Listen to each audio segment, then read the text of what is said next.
You are not overwhelmed because life is unusually hard. You are overwhelmed because your busyness has become a hiding place. That is the brutal thing Seneca understood long before smartphones, inboxes, Slack notifications, productivity systems, and endless self-improvement turned avoidance into a respected lifestyle. Most people do not run from life by doing nothing. They run from life by doing too much. They answer messages immediately. They make lists. They reorganize their plans. They consume advice.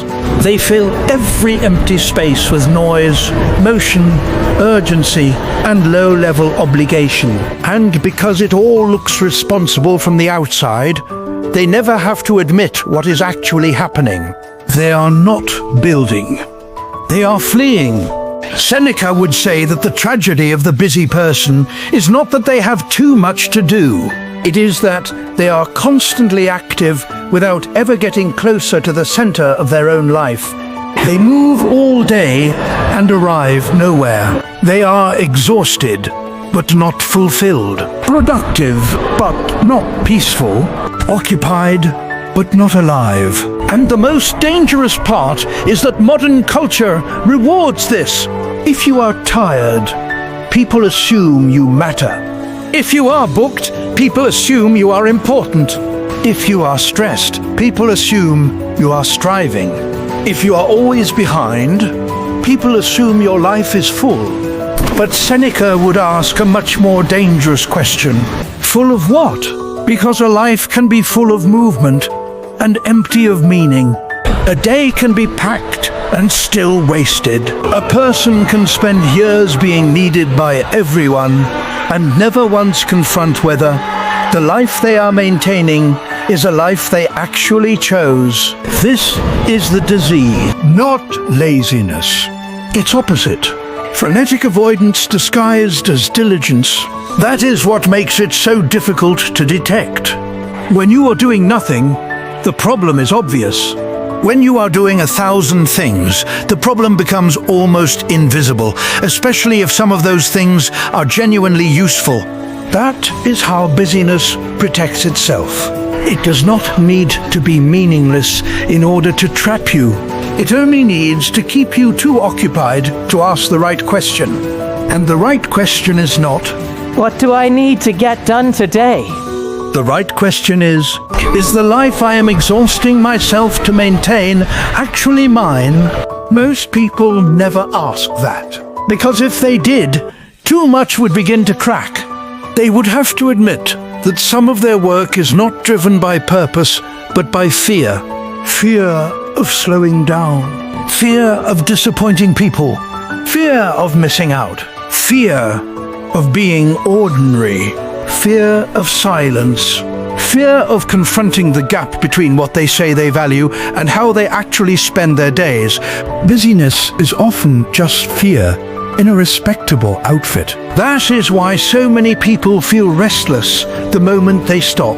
The phone comes out, a new task appears, a small problem becomes urgent. The brain starts searching for something, anything, to reattach itself to, because stillness is threatening. Stillness removes the costume, and underneath the costume, a person may discover things they have been avoiding for years, that they do not know what they actually want, that they are performing competence more than living conviction, that they have confused being needed with being valuable, that they have built an identity around pressure because pressure keeps them from having to feel emptiness. Seneca would say this is why some people are busiest exactly when their life is least aligned. Because frantic activity creates the illusion of direction, and illusion is often easier to tolerate than truth. This is why pseudo-productivity is so addictive. Pseudo-productivity gives you the emotional reward of effort without the existential risk of change. You can answer 20 emails and never touch what matters. You can optimize your calendar and still avoid the one conversation you need to have. You can read about discipline, Watch videos about focus, buy notebooks, build systems, redesign your routine, and still be no closer to the life you keep telling yourself you want. Because motion is not progress. And Seneca is merciless on this point. If your activity does not move you toward what is essential, then it is not discipline. It is distraction with better branding. That is the line most people do not want to hear, because it means that being tired proves nothing. Exhaustion is not evidence of purpose. A person can be deeply tired from carrying things that were never theirs to carry. A person can be highly disciplined in service of a life that is fundamentally misaligned. A person can become extremely efficient at avoiding the one thing that would actually change their life. This is why some of the busiest people you know are secretly the most stagnant. Not because they lack intelligence, not because they lack drive, but because they have become trapped in what feels necessary and lost contact with what is meaningful. Seneca would tell you to look carefully at the activities that make you feel virtuous, but leave your life unchanged. That is where avoidance likes to hide. It hides in small obligations, in constant checking, in the need to stay informed, in endless planning, in saying yes too quickly, in over-explaining, in helping everyone else, in refining the system instead of using it, in staying on top of things so completely that you never have to face the larger question of what all these things are actually for. And once you see that, you cannot unsee it. You begin to realize that much of what you called responsibility was actually resistance.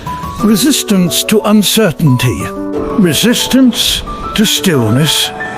Resistance to choosing. Resistance to losing a version of yourself that was praised for being useful, available, productive, responsive, reliable. But Seneca would ask whether usefulness without direction is actually a virtue, or whether it is a slow self-erasure.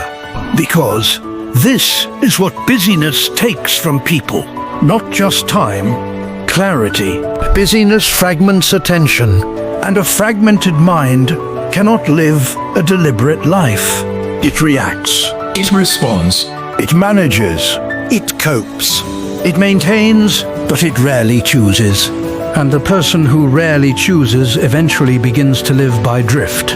This is why Seneca's philosophy is not merely about time management. It is about existential honesty. He is not asking whether your schedule is full. He is asking whether your life is yours. Those are not the same question. A full schedule can belong to fear. A full schedule can belong to other people's expectations. A full schedule can belong to your insecurity. A full schedule can belong to habits that formed accidentally and were never re-examined. And if that is true, then the cure is not to become less active. It is to become more truthful. Truthful about what matters. Truthful about what drains you. Truthful about what you are postponing. Truthful about which parts of your life are built from conviction and which are built from inertia. This is where Stoicism becomes practical. Seneca does not ask you to abandon work. He asks you to distinguish between work and self-avoidance. Real work clarifies. Avoidance blurs. Real work creates depth. Avoidance creates noise. Real work leaves you tired, but internally cleaner. Avoidance leaves you tired and strangely ashamed. You can feel the difference. At the end of a day of real work, there is effort, but also coherence. At the end of a day of avoidance, there is activity, but also a quiet sense that something important was postponed again. That feeling matters. Most people try to escape it.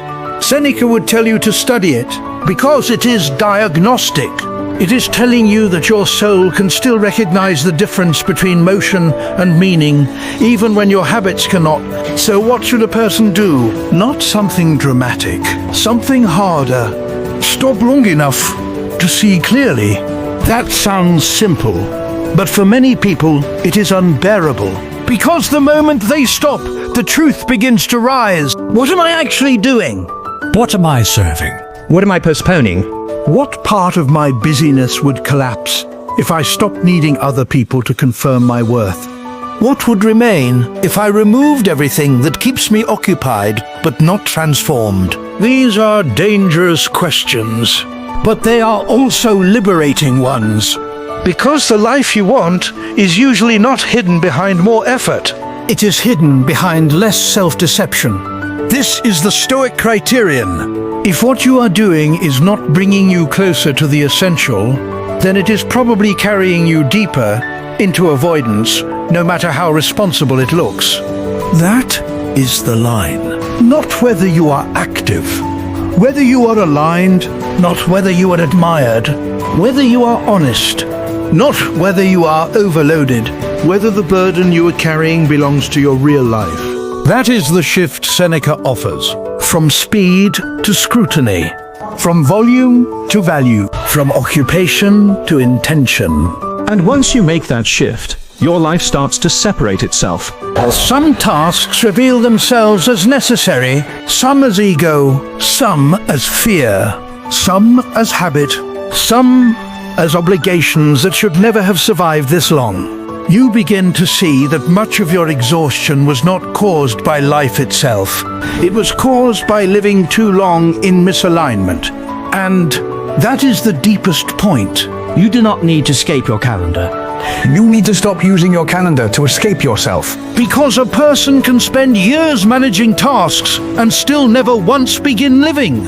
And Seneca would say, that is the real waste. Not being inactive, being endlessly active in the wrong direction. So if you feel constantly busy but strangely empty, do not automatically assume you need better productivity. You may need a more honest life, because the solution is not always more structure. Sometimes it is more courage. The courage to stop calling avoidance responsibility. The courage to disappoint what no longer deserves your loyalty. The courage to remove noise from your day. The courage to choose what matters and let the rest accuse you of changing. That is what real progress looks like. Not doing more, but finally doing what is yours. And until that happens, busyness will keep giving you the feeling of a life in motion without ever allowing you to fully enter it.